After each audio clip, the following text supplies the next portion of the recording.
السلام علیکم ورحمۃ اللہ وبرکاتہ۔ اگر اپنی زندگی کے اندر اللہ تبارک و تعالیٰ کے معجزے دیکھنا چاہتے ہو اور اپنے حالات کو بدلنا چاہتے ہو اور اپنی پرسکون زندگی گزارنا چاہتے ہو اور اپنی پریشانیوں سے نجات حاصل کرنا چاہتے ہو تو اللہ تبارک و تعالیٰ کا یہ ذکر کثرت سے کرنا شروع کر دو۔ اور قرآن کریم خود ہمیں یہ بات بتلاتا ہے کہ انسانوں کے دلوں کا سکون اللہ تبارک و تعالیٰ نے اپنے ذکر کے اندر رکھا ہے۔ تو میں آپ کے سامنے قرآن کریم کی چند آیات کہ جو ہمیں اللہ تبارک و تعالیٰ کے ذکر کرنے کی ترغیب اور پیغام اور میسیج دیتی ہیں اور ہمیں یہ بات سمجھاتی ہیں قرآن کریم کے آیات کہ اگر تم اپنی زندگی بدلنا چاہتے ہو اور تم اپنی زندگی کو پرسکون بنانا چاہتے ہو اور تم یہ چاہتے ہو کہ جب تم دنیا کے اندر اکیلا پن محسوس کر رہے ہو اور اس وقت تمہارا کوئی نہ ہو اور ہر طرف سے تم پر ظلم ہو رہا ہو اور ہر ایک تمہارا مخالف بن چکا ہو اور ہر ایک تمہارے خلاف آواز اٹھا رہا ہو، اس وقت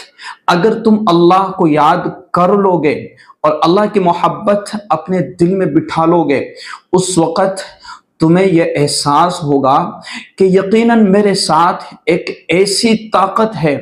کہ جس کی طاقت کے سامنے کسی کی طاقت نہیں چل سکتی۔ اور اللہ تبارک و تعالیٰ اپنے ذکر کی برکت سے وہ طاقت، وہ قوت اور وہ روحانیت عطا کر دیتا ہے کہ جس روحانی طاقت کے ذریعے سے ہم دنیاوی طاقتوں کا مقابلہ کر سکتے ہیں، کیونکہ یہ اللہ کی طاقت ہمیں ملی ہوئی ہے۔ اور اللہ کے ذکر کی برکت سے اللہ نے ہمیں وہ قوت عطا کر دی ہے، وہ قوت برداشت، وہ قوت صبر اور آزمائش پر خوشی اور اللہ کے امتحان پر صبر اور اللہ کے فیصلوں پر راضی رہنا، یہ ساری وہ طاقتیں ہیں کہ جو دنیاوی طاقتوں کا مقابلہ کر سکتے ہیں۔ آئیے قرآن کریم ہمیں کیا کہتا ہے، فَإِذَا قَضَيْتُمُ الصَّلَاةَ فَاذْكُرُوا اللَّهَ قِيَامًا وَقُعُودًا وَعَلَى جُنُوبِكُمْ۔ قرآن کریم بڑا بہترین اور پیارا میسیج ہمیں دے رہا ہے کہ اے مسلمانوں، جب تم نماز ادا کر چکو تو اللہ کو کھڑے اور بیٹھے اور اپنے پہلوؤں پر لیٹے ہر حال میں یاد کرتے رہو۔ قرآن کریم کہہ رہا ہے کھڑے ہوئے،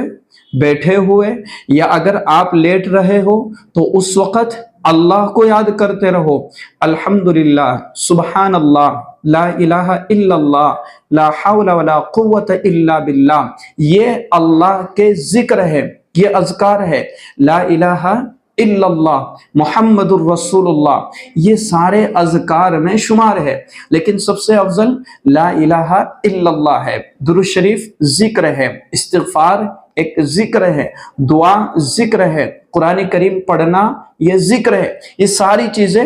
ذکر میں شمار ہوتے، تو کچھ بھی اللہ کا ذکر اپنی زبان پر جاری رکھے۔ اور اسی طریقے سے قرآن کریم ہمیں بتاتا ہے کہ انسانی قلب کا سکون اور آرام اللہ کے ذکر کے اندر ہے، الا بذکر اللہ تطمئن القلوب، کہ سنو دلوں کا سکون اللہ کے ذکر میں ہے، دلوں کا اطمینان اللہ کے ذکر کے اندر ہے۔ اور ظاہر سی بات ہے نا کہ جب بندہ اللہ کو یاد کرتا ہے، اللہ کا ذکر کرتا ہے، اللہ کی محبت اپنے دل میں پیدا کرتا ہے تو اس کی زندگی بڑی پرسکون گزر رہی ہوتی ہے، اور اللہ تبارک و تعالیٰ اس کے لیے ایسی جگہوں سے راستے کھول دیتا ہے کہ اس کا گمان بھی نہیں ہوتا۔ اللہ اس کو اپنے خزانے غیب سے وہ طاقت، وہ قوت، وہ قدرت عطا کر دیتا ہے کہ اس کو احساس بھی نہیں ہوتا کہ یہ سب کہاں سے آ رہا ہے۔ تو اللہ تبارک و تعالیٰ کا ذکر اتنا پاورفل اور اتنا طاقتور ہے کہ جو انسان کو زمین سے، فرش سے عرش تک پہنچا دیتا ہے، جو انسان کو کہاں سے کہاں پہنچا دیتا ہے۔ یہ اللہ کی ذکر کی فضیلت اور فائدے اور برکت حاصل ہوتی ہے اللہ کے ذکر کرنے والے کو۔ اور قرآن کریم کے اندر قرآن کریم کے اندر ایک آیت ہے جس کا ترجمہ یہ ہے کہ بھلا وہ کون ہے کہ جب کوئی بے قرار اسے پکارتا ہے، بے قراری کی حالت میں، بے چینی کی حالت میں، بے سکونی کی حالت میں جب اسے پکارتا ہے تو وہ اس کی دعائیں قبول کرتا ہے اور تکلیف دور کر دیتا ہے، اور جو تمہیں زمین کا خلیفہ بناتا ہے۔ کیا اللہ کے ساتھ کوئی اور خدا ہے؟ کیا اللہ کے لیے کیا اللہ کے علاوہ کوئی اور بھی معبود ہے اور بھی خدا ہے؟ اور بلکہ تم بہت کم نصیحت قبول کرتے ہو۔ یعنی کہ انسان بعض مرتبہ اپنی فطرت کو سامنے رکھتے ہوئے اللہ کی ذات کو بھول جاتا ہے اور اپنی پریشانیوں کا واویلا مچانا شروع کر دیتا ہے، اور اپنی پریشانیوں کا ایک رونا شروع کر دیتا ہے لوگوں کے سامنے، جبکہ اللہ تبارک و تعالی خود قرآن کریم کے اندر یہ بات ارشاد فرما رہا ہے کہ جب کوئی بے قرار اس سے پکارتا ہے تو اس کی دعائیں قبول کرتا ہے، اور جب کوئی تکلیف میں اللہ کو پکارتا ہے تو اللہ اس کی تکلیف کو دور کر دیتا ہے۔ اور اسی طریقے سے حضرت ابو سعید خدری رضی اللہ تعالیٰ عنہ کی روایت ہے، فرماتے ہیں کہ رسول اللہ صلی اللہ علیہ وسلم نے ارشاد فرمایا، اللہ کا ذکر ایسی کثرت سے کرو کہ لوگ تمہیں مجنون کہنے لگے۔ جب یعنی انسان اللہ کے عشق میں اور اللہ کی محبت میں اتنا غرق ہو جائے اور اللہ کو اتنا کثرت سے یاد کرنے لگے کہ دیکھنے والے لوگ اسے بیوقوف سمجھنے لگے، اسے پاگل کہنے لگے کہ یہ شخص پاگل ہو چکا ہے، یہ شخص بیوقوف ہو چکا ہے۔ اتنا اللہ کو کثرت سے یاد کرنا۔ ہم دنیا میں کہتے ہیں نا کہ اگر کوئی شخص زیادہ محنت کر رہا ہے تو کیا کہتے ہیں کہ تجھے سارا دھن کمانا ہے، سارا دھن تو نے ہی کما لیا، ہاں سارے خزانے تو نے جمع کر لیے۔ کوئی آدمی پڑھائی میں محنت کر رہا ہے تو کیا کہتے ہیں، بس تیری تو نوکری پکی ہے، تیری تو لگ گئی نوکری، تیری رات دن کی محنت تو پاگل ہو گیا۔ کوئی زیادہ پڑھ رہا ہے کہ ارے پاگل ہو جاؤ گا، اتنا نہ پڑھ۔ تو ہمیں یہ چیز ادھر بھی ہمیں دیکھنا ہے کہ جب دنیاوی اعتبار سے لوگ کسی چیز پر اگر کوئی زیادہ محنت کر رہا ہے تو کچھ لوگ ایسے ہوتے ہیں جو اس کو تانا دینا شروع کر دیتے ہیں کہ پاگل ہو جاوے گا یا یہ یا وہ۔ تو اسی طریقے سے ہمیں اللہ کا ذکر اتنی کثرت سے کرنا ہے کہ لوگ ہمیں بے وقوف اور پاگل کہنے لگے۔ اسی طریقے سے قرآن کریم کی آیت ہے وَاذْكُرُوا اللَّهَ كَثِيرًا لَعَلَّكُمْ تُفْلِحُونَ، اور اللہ کا ذکر کثرت سے کرو، یقیناً تم کامیاب ہو جاؤ گے۔ اللہ تبارک و تعالیٰ تمہیں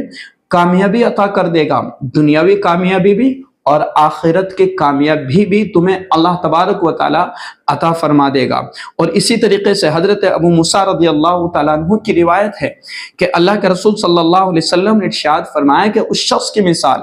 کہ جو اپنے رب کا ذکر کرتا ہے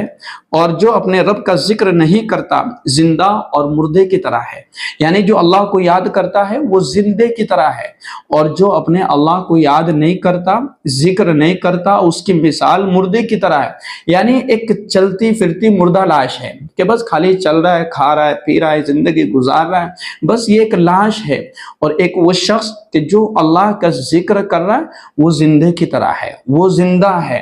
گویا کہ وہ اللہ تبارک و تعالیٰ کی نعمتوں کا مکمل طور پر حق ادا کر رہا ہے۔ اور اسی طریقے سے حضرت ابو سعید خدری رضی اللہ تعالیٰ عنہ کی روایت ہے، فرماتے ہیں کہ نبی اکرم صلی اللہ علیہ وسلم سے پوچھا گیا کہ قیامت کے دن کس بندے کا درجہ سب سے زیادہ بلند ہوگا؟ تو آپ صلی اللہ علیہ وسلم نے فرمایا کہ اللہ کو بہت زیادہ یاد کرنے والے کا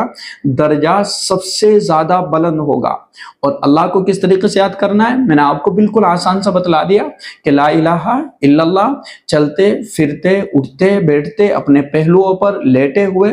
جب دل میں خیال آئے کہ ہاں مجھے اللہ کو یاد کرنا ہے، فوراً اللہ کو یاد کرنا شروع کر دو۔ اس کے لیے کوئی خاص وقت خاص جگہ بیٹھنا یہ کوئی اتنا التزام یا اتنا لازمی سمجھنا ضروری نہیں۔ ہم جا رہے سفر کر رہے تو کسی بھی وقت اللہ کا ذکر اپنی زبان پر جاری کر دینا، یا دل ہی دل میں اپنے اللہ کو یاد کرتے رہنا یہ بھی ایک ذکر ہے۔ اور اسی طریقے سے اللہ تبارک و تعالیٰ نے قرآن کریم کے اندر بڑی خوبصورت آیت نازل فرمائی کہ یا ایھا الناس اذکروا نعمت اللہ علیکم هل من خالق غیر اللہ یرزقکم من السماء والارض۔ جب اس آیت کو پڑھتے ہیں نا تو اللہ پر اتنا پیار آتا ہے اور اللہ سے اتنی محبت اور اللہ تبارک و تعالیٰ کے خزانے غیب پر اتنا یقین ہوتا ہے نا کہ بس اس چیز کو، اس آیت کو سمجھنے والا ہونا چاہیے۔ کیا ہے اس کا ترجمہ؟ کہ اے لوگوں، اپنے اوپر اللہ کا احسان یاد کرو، اللہ کا احسان یاد کرو۔ اور احسان کیا ہے؟ کہ حل من خالق غیر اللہ، کیا اللہ کے سوا اور بھی کوئی خالق ہے جو آسمان اور زمین سے تمہیں روزی دیتا ہے؟ یعنی اللہ کے علاوہ بھی کوئی ہے کہ جو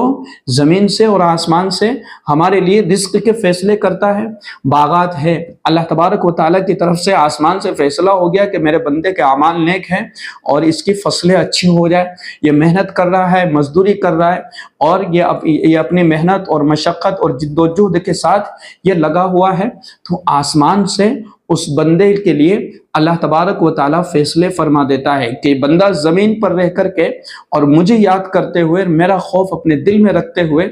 یہ جو ہے تجارت، کاروبار سب کچھ کر رہا ہے، تو میں اس کے لیے آسمان سے رزق کے فیصلے کر دیتا ہوں۔ تو میں نے آپ کو کچھ آیات قرآن کریم کی وہ بتلائی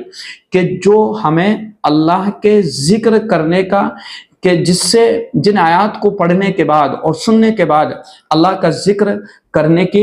ہمارے اندر ایک اللہ کا ذکر کرنے کا ایک شوق پیدا ہوتا ہے، ایک جذبہ پیدا ہوتا ہے کہ ہاں ہمیں اللہ کا ذکر کرنا چاہیے۔ تو میرا عزیزو، ہمیں اہتمام کرنا چاہیے کہ ہم کثرت سے اللہ تبارک و تعالیٰ کا ذکر کریں، اور یہ وہ ذکر ہے کہ جو ہماری زندگی کو بدل سکتا ہے، تبدیل کر سکتا ہے، اور جو ہماری لائف کو چینج کر سکتا ہے، اور ہماری جو روحانی طاقت اور قوت ہے اس کو مضبوط کر سکتا ہے، اور اس کے اندر وہ طاقت اور وہ قوت مل سکتی ہے کہ جو ہم